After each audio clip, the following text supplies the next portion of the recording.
So hello hi bros, welcome to the channel. तो आज हम डिस्कस करेंगे अपनी इंडियन पॉलिटी के एमसीक्यू सीरीज़ में चैप्टर 4 को, जिसमें पार्ट 1 और पार्ट 2 से रिलेटेड जितने भी इंपॉर्टेंट आर्टिकल्स हैं उनसे रिलेटेड हम क्वेश्चंस करेंगे। तो चलते हैं अपने फर्स्ट क्वेश्चन की तरफ। हमारा पहला क्वेश्चन है, what does the article 1 of Indian constitution says. Question है कि इंडियन कॉन्स्टिट्यूशन का आर्टिकल 1 क्या कहता है। ऑप्शन हैं, India that is Bharat shall be a federation of states, India that is Bharat shall be a union of states, या India shall be a federation of states. Last option है, India shall be a union of states. तो इसका correct answer है India that is Bharat shall be a union of states. आपको exactly ये line याद रखनी है, India that is Bharat shall be a union of states. तो इंडिया को यूनियन ऑफ स्टेट्स कहा गया है फेडरेशन ऑफ स्टेट्स की जगह। यहाँ पे फेडरेशन ऑफ स्टेट्स का इस्तेमाल इसलिए किया गया है, फेडरेशन वर्ड का, क्योंकि फेडरेशन का मतलब होता है कि जैसे मान लीजिए कोई भी स्टेट है वो कॉन्ट्रैक्ट साइन करके इंडिया का पार्ट बना हो। फेडरेशन में ऐसा हो सकता है कि कोई स्टेट इंडिया से अलग होना चाहे तो वो हो सकता है, लेकिन यूनियन में ऐसा बिल्कुल नहीं हो सकता। कोई स्टेट कल को चाहे कि मैं अपना इंडिया से अलग होकर एक कंट्री बन जाऊँ, तो ऐसा नहीं होता है। तो चलते हमारे नेक्स्ट क्वेश्चन की तरफ। After independence how many princely states within the territory of India refuse to join. Independence के बाद आपको पता होगा प्रिंसली स्टेट्स जो थे, हमारे जो सरदार वल्लभ भाई पटेल जी थे, उनका अहम योगदान रहा है प्रिंसली स्टेट्स को एकजुट करने में। तो आपको बताना है कि कितने ऐसे प्रिंसली स्टेट्स थे जिन्होंने रिफ्यूज़ कर दिया था, जो इंडियन टेरिटरी के अंदर आते थे, और उन्होंने रिफ्यूज़ कर दिया था कि हम इंडिया को ज्वाइन नहीं करेंगे। तो ऑप्शन है 1, 2, 3 या 4। तो इसका करेक्ट आंसर है 3। आपको वो स्टेट्स के नाम भी याद रखने हैं, वो थे कश्मीर, जूनागढ़ और हैदराबाद। इन 3 स्टेट्स ने मना किया था इंडिया में ज्वाइन करने के लिए शुरू में, पर इवेंचुअली आपको पता ही है कि तीनों इंडिया के पार्ट बने। नेक्स्ट क्वेश्चन है, what were the states classified as part C states in 1950। 1950 में स्टेट्स की क्लासिफिकेशन हुई थी, part A, part B, part C और पार्ट डी। तो आपको उसमें से बताना है जो पार्ट सी स्टेट्स थे उसमें कौन से स्टेट्स क्लासिफाइड थे। ऑप्शन हमारे, erstwhile governors provinces of British India, erstwhile princely states with legislatures, erstwhile chief commissioners provinces, या नन ऑफ द अबव। तो इसका करेक्ट आंसर है अर्स्टवाइल चीफ कमिश्नर्स प्रोविंसेस। आपको साथ में ये भी याद रखना है, जो governors provinces of British India थी ये पार्ट ए के स्टेट्स थे, पार्ट बी में आते थे princely states with legislatures, part C का मैंने आपको बता ही दिया है, पार्ट डी में कुछ Andaman Nicobar group of islands के कुछ ये एरिया जो था वो पार्ट डी में आता था। हमारा नेक्स्ट क्वेश्चन है,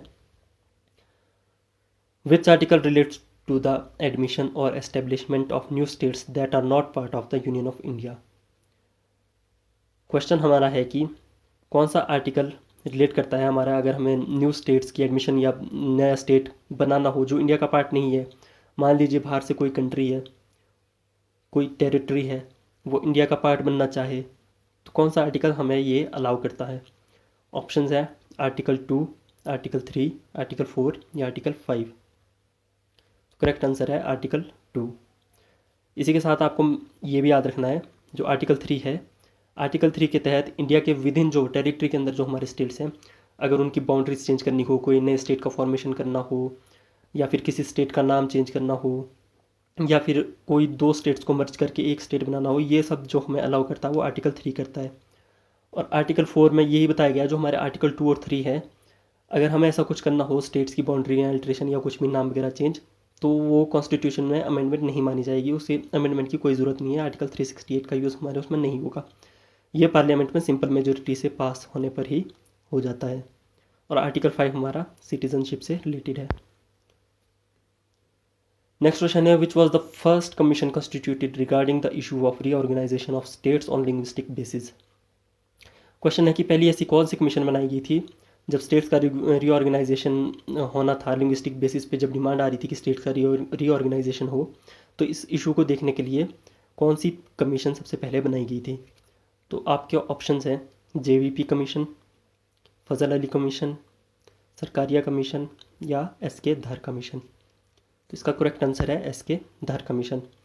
और जो ये एसके धर कमीशन है ये 1948 में बनी थी, ये भी आपको डेट भी याद रखनी है। जेवीपी कमीशन भी इसी इशू से रिलेटेड है, ये भी 1948 में ही कॉन्स्टिट्यूट हुई थी। जेवीपी कमीशन के आपको मेंबर्स भी याद रखने हैं, ये जेवीपी की जो फुल फॉर्म है वो आपको याद रखनी है, जे से थे जवाहरलाल नेहरू जी, वी से वल्लभ भाई पटेल जी और पी से पित्ताबी सीतारमैया जी। फजल अली कमीशन भी इसी इशू से रिलेटेड है। और सरकारिया कमीशन आपको पता है सेंटर स्टेट रिलेशन से रिलेटेड है। हमारा नेक्स्ट क्वेश्चन है when was the Fazal Ali commission appointed. Fazal Ali commission जो हम ये अपने क्वेश्चन में देखा था, लिंग्विस्टिक बेसिस पे जो डिमांड आ रही थी, इससे रिलेटेड ये जो कमीशन है ये कब अपॉइंट हुई थी। ऑप्शन है 1948, 1950, 1953 या 1954। तो इसका करेक्ट आंसर है 1953। सो नेक्स्ट क्वेश्चन है when did Meghalaya, Manipur and Tripura got the status of full flash state. आपको बताना है मेघालय, मणिपुर और त्रिपुरा को फुल फ्लैश स्टेट का स्टेटस कौन सी ईयर में मिला था। ऑप्शन है 1966, 1968, 1970 या 1971। तो इसका करेक्ट आंसर है 1971। जो मेघालय है इसे 1969 में एक पहले सब स्टेट बनाया गया था असम से अलग करके, उसके बाद 1971 में से फुल फ्लैश स्टेट का दर्जा मिला। नेक्स्ट क्वेश्चन है when was Uttarakhand separated from Uttar Pradesh. Uttar Pradesh से उत्तराखंड का सेपरेशन कब हुआ, यानी कि जो उत्तराखंड है उसे उत्तर प्रदेश से अलग करके एक स्टेट बनाया गया था। आपको बताना है वो कब बनाया गया था। ऑप्शन है 1991, 2000, 2002 या 2005। इसका करेक्ट आंसर है 2000। तो सन 2000 में उत्तराखंड को बनाया गया था उत्तर प्रदेश से। तो हमारा नेक्स्ट क्वेश्चन है how many states and UTs were created on November 1, 1956 respectively. आपको पता होगा कि नवंबर 1, 1956 में स्टेट्स का रीऑर्गेनाइजेशन किया गया था। तो इसमें आपको ये क्वेश्चन में बताना है कि कितने स्टेट्स और यूटीज़ का उस टाइम फॉर्मेशन हुआ था। ऑप्शन हैं 14 states, 6 UTs, 16 states, 3 UTs, 15 and 4 या 18 स्टेट्स और 6 यूटीज़। तो इसका करेक्ट आंसर है 14 एंड। सो 1956 में जब स्टेट्स का रीऑर्गेनाइजेशन हुआ तो हमारे पास 14 स्टेट्स बनाए गए और 6 यूनियन टेरिटरीज बनाई गई। सो नेक्स्ट क्वेश्चन है part 2 of the constitution comprises of. Question simple सा है कि पार्ट 2 में कहाँ से लेकर कहाँ तक के आर्टिकल हमारे आते हैं। तो ऑप्शन है आर्टिकल 5 to 12, 5 to 11, 6 to 12 या 6 to 13। इसका करेक्ट आंसर है ऑप्शन 5 to 11। नेक्स्ट क्वेश्चन है the concept of commonwealth citizenship was repealed by. India में जो था पहले एक कॉमनवेल्थ सिटीजनशिप का भी कॉन्सेप्ट हुआ करता था, लेकिन इस कॉन्सेप्ट को वापस ले लिया गया कौन से सिटीजनशिप अमेंडमेंट एक्ट से, ये आपको बताना है।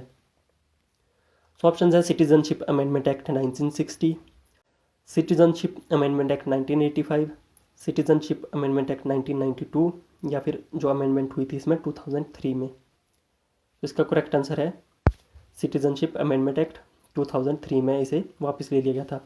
बेसिकली जो भी कॉमनवेल्थ नेशंस की हुआ करते थे उनको उनकी एक कॉमनवेल्थ सिटीजनशिप दी जाती थी इंडिया में, और ये 1955 के एक्ट से आई थी। कॉमनवेल्थ नेशंस बेसिकली क्या होते हैं, जो शुरुआत में तो ऐसा होता था कि जो ब्रिटिशर्स ने जिन कंट्रीज़ पर रूल किया है वो कॉमनवेल्थ में आती थी, लेकिन आज ऐसा नहीं है। आज कोई भी कंट्री कॉमनवेल्थ का हिस्सा बन सकती है, एक एसोसिएशन है कंट्रीज़ की। नेक्स्ट क्वेश्चन है how can one get citizenship of India. India की सिटीजनशिप कैसे मिल सकती है किसी को भी। तो ऑप्शन है बाय बर्थ या बाय डिसेंट या बाय रजिस्ट्रेशन या बाय नेचुरलाइजेशन या फिर ऑल ऑफ द अबव। तो इसका करेक्ट आंसर है ऑल ऑफ द अबव। इन सब तरीक़ों से ही आपको या मतलब किसी को भी इन सब तरीक़ों से इंडिया की सिटीजनशिप मिल सकती है। नेक्स्ट क्वेश्चन है what is the full form of POI। POI की फुल फॉर्म बतानी है। ऑप्शन है people of Indian origin, persons of Indian origin, people of international origin या पर्सनस ऑफ इंटरनेशनल ओरिजिन। सो इसका करेक्ट आंसर है persons of Indian origin. तो इसी के साथ आज की वीडियो ख़त्म होती है। अगर आपको वीडियो यूजफुल लगी हो तो वीडियो को लाइक कर दीजिए, शेयर कर दीजिए और चैनल को सब्सक्राइब कर दीजिए चैनल को सपोर्ट करने के लिए।